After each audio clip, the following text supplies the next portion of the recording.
How do you co-create learning targets with your teacher? Oh, well, in our class, we don't co-create learning targets. Like, we create our own, like, while we're in class, while she's teaching, if we find something, like, usually the title of what she's teaching or the main point of what she's teaching, we'll create as a learning target. And usually what we create as a learning target is what the learning target is, like, as a standard.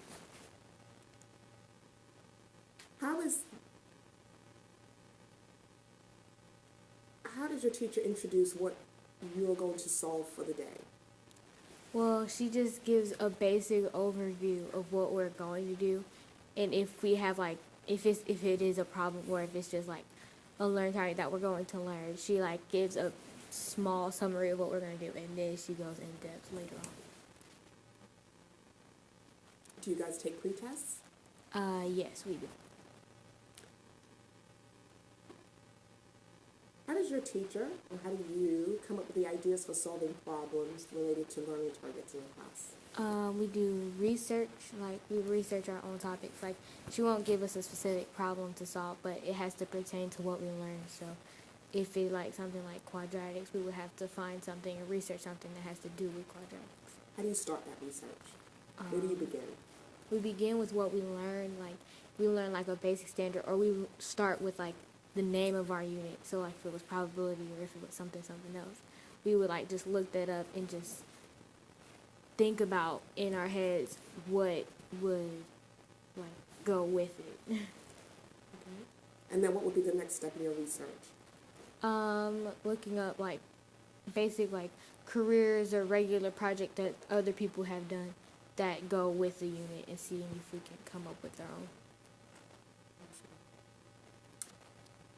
How do you work on mini lessons or in small groups? What does that look like in your class? Usually, if you were to just step into the classroom, it would look very chaotic and not organized. But most of us have set up our own learning groups depending on what level we're on because all of us go different speeds.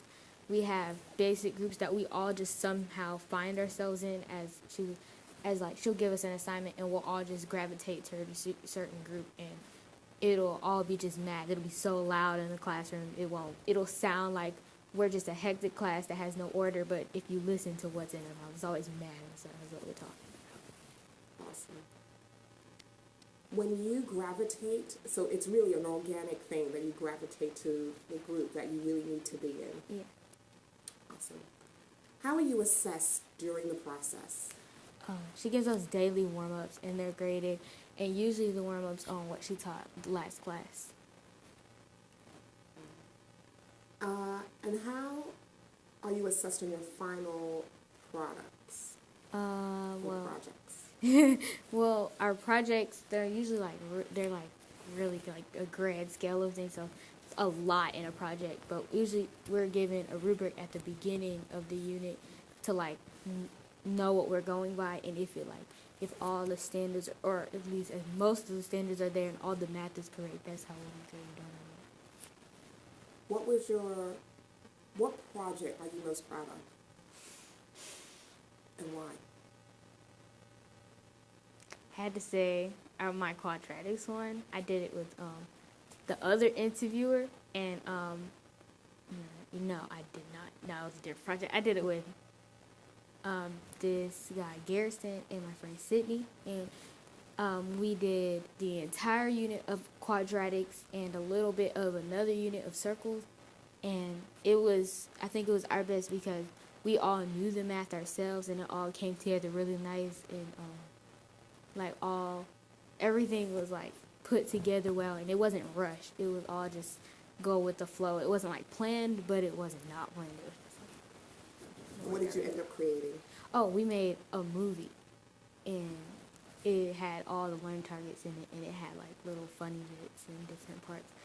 So each person was like a different, like, head of a different part of the movie. Awesome. What's your favorite aspect about personalized learning? That you can go at your own pace, or you can make what you want to make out of it. Like, you have to have like a certain level of responsibility, but like once you like get into the groove of things, you can like plan your week out, and you can fit it to like your schedules. Like if you have something going on one day, you can shift around what you're doing. Nothing like a set due date unless it's like everything is due one day, but you can spread it out how you like. How do you think personalized learning differs from traditional learning? It's better for each individual student because with traditional learning, if you can fall behind easily because the teacher won't give you time to pick you back up, or they won't give you time to catch up with what you're doing, or you can be like really smart and just know what they're teaching you, but you can't do anything about it. You just sit there and do nothing in class. So it's better for each individual student.